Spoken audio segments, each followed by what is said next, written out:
वारंवार या संदर्भामध्ये अशा प्रकारची चर्चा होणं दुर्दैवी आहे. मात्र शरद पवार साहेबांच्या राष्ट्रवादीकडून या संदर्भामध्ये जे सांगण्यात आले त्याच्यावर आपण सर्वांनी विश्वास ठेवायला पाहिजे. शेतकरी कामगार पक्ष हा या महाराष्ट्रातला, या मातीतला एक महत्त्वपूर्ण पक्ष आहे. काँग्रेस आणि शेकाप या दोघांची मैत्री आणि वैचारिक जे भिन्नता आहे ती आपल्या सगळ्यांच्या समोर आहे. मात्र फासिझम आज देशामध्ये आपली चरणसीमेवर असताना शेकापसारख्या पक्षांना सोबत घेऊन चालण्याची एक भूमिका ही इंडिया अलायन्सची आहे. महाराष्ट्र प्रदेशची पण तशा स्वरूपाची एक भूमिका राहील. स्वातंत्र्याच्या आधीपासूनचा पक्ष आणि मातीशी आणि कामगारांशी त्यांची जी नाळ जी जोडलेली आहे ती फार महत्त्वाची आहे आणि अशा पक्षांची वर्तमानात आणि भविष्यात निरंतर आवश्यकता आहे. जंतर मंतर या ठिकाणी जे आंदोलन पार पडलं आहे ते देशाविरोधात आंदोलन होतं असं RSSच्या एका वरिष्ठ पदाधिकाऱ्यांचं म्हणणं आहे. काय जंतर मंतर आंदोलन देशविरोधी आहे. त्यामुळे देशासाठी जे जे काम करतात त्यांना ते विरोधक वाटतात. सर, अगदी या सामन्यात आज आखलेले कसा देखील आला आहे. केंद्रात जे आहे ते शिक्षण मंत्री पद देवेंद्र फडणवीस यांना दिलं जाणार आहे आणि त्या संदर्भात पंतप्रधान यांनी देखील चर्चा केली असं सामन्यात लिहिलं. देवेंद्र फडणवीसांचं एकंदरीत पाताळयंत्री त्यांचा स्वभाव आणि मनुवाद्यांना धार्जिनं असणारी त्यांची जी भूमिका आहे आणि थेट रेशीम बागेतून ते तयार झालेले असल्यामुळे ही शिक्षण व्यवस्था पूर्ण बदलण्याकरता आणि केसानी गळा कापण्याचं कौशल्य त्यांच्याजवळ असल्यामुळे ते या पदावर जातील ही जी शक्यता वर्तवली जाते ती काही चुकीची नाही. आणि ते तिथे गेल्यानंतर जे वैज्ञानिक सिद्धांत आहेत ते काढून त्या ठिकाणी मनुस्मृतीचे श्लोक घालण्यासाठी RSS आणि भाजपकरता सगळ्यात सोयीचा माणूस आहे. त्यामुळे प्राधान्याने त्यांचा विचार होऊ शकतो. मोदी जे आहे त्यांना मी मागच्या वेळेला त्यांचा उल्लेख दलिंदर केल्यानंतर एक वादंग उठवलं होतं. पण दलिंदर हा शब्द जो आहे तो संस्कृतमधला काय याची तेव्हा ओहापोह झाला होता.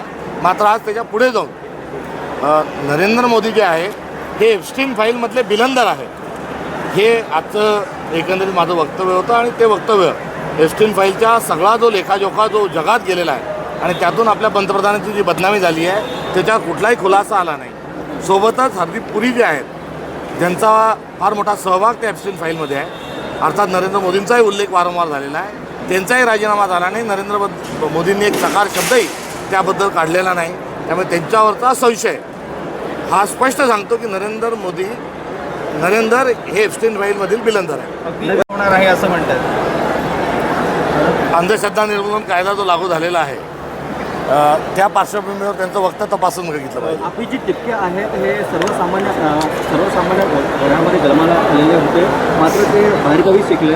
त्यांच्या खर्च त्यांना देतं कोण? त्यासाठी आता RDA टाकण्यात येतात. कोणी सरकारच्या विरोधात कोणी बोललं की त्याचं चारित्र्य हनन करणं, त्याच्यावर आर्थिक स्वरूपाचे आरोप करणं, खोटे आरोप करणं हा भारतीय जनता पक्षाचा हा हातखंडा त्याच्यात आहे आणि ती त्याची मोठं सपरेट आहे. नवी मुंबईला भेटलेले महायुतीमधले नेते आघाडीमध्ये महायुतीत आता पुन्हा एकदा नाराजी नाराजी महायुतीमध्ये ही परमनंट आहे आणि ही गँग ऑफ ट्रिपल इंजिन सरकार आहे. टोळी युद्ध त्यांचं सुरूच असतं. अगदी केंद्रात देवेंद्र फडणवीस जातील आणि राज्यात हे आवडते मुख्यमंत्री होतील असं देखील सामन्यात, म्हणजे त्यांचे आवडते मुख्यमंत्री होतील असं सामन्यात लिहिलं आहे. या देशामध्ये नरेंद्र मोदींना हटवून अमित शहांना पंतप्रधान व्हायचं आहे आणि ते करण्याकरता ते स्वतःचा पक्ष नव्हे तर पक्ष फोडून खासदार फोडून ते जे मित्रपक्ष आहेत त्या मित्रपक्षांना ते मजबूत करत आहेत.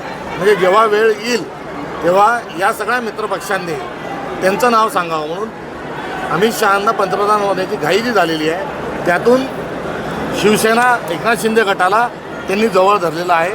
हे राजकीय एकंदरीत विश्लेषण सत्य आहे. महायुतीमध्ये तिढा पाहायला मिळतो.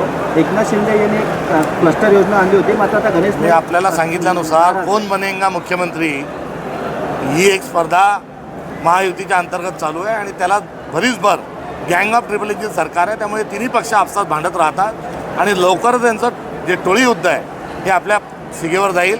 आता नागरिकांनी त्याचा एन्काउंटर करायचं ठरवलेलं आहे. त्यामुळे जास्ती काळ हे नाटक चालणार नाही. नाना पटोले यांची देखील एक व्यक्ती जी आहे ती पाय धुताना पाहायला मिळत आहे. यामुळे देखील नाराजी व्यक्त केली जाते. मला त्याची कल्पना. अगदी धनंजय मुंडे असं म्हणतात की येणारा काळ आपला आहे आणि आपण फिट राहायला हवं असं देखील म्हणतात. म्हणजे फिट राहणं या आरोग्याला शुभेच्छा देणं चांगलं आहे. मात्र गुंडागर्दी वाढवण्याकरता जर फिट राहत असतील आणि फिटनेस आल्यानंतर जर हातात हत्यारं घेण्याच्या अनुषंगाने महाराष्ट्र जात असेल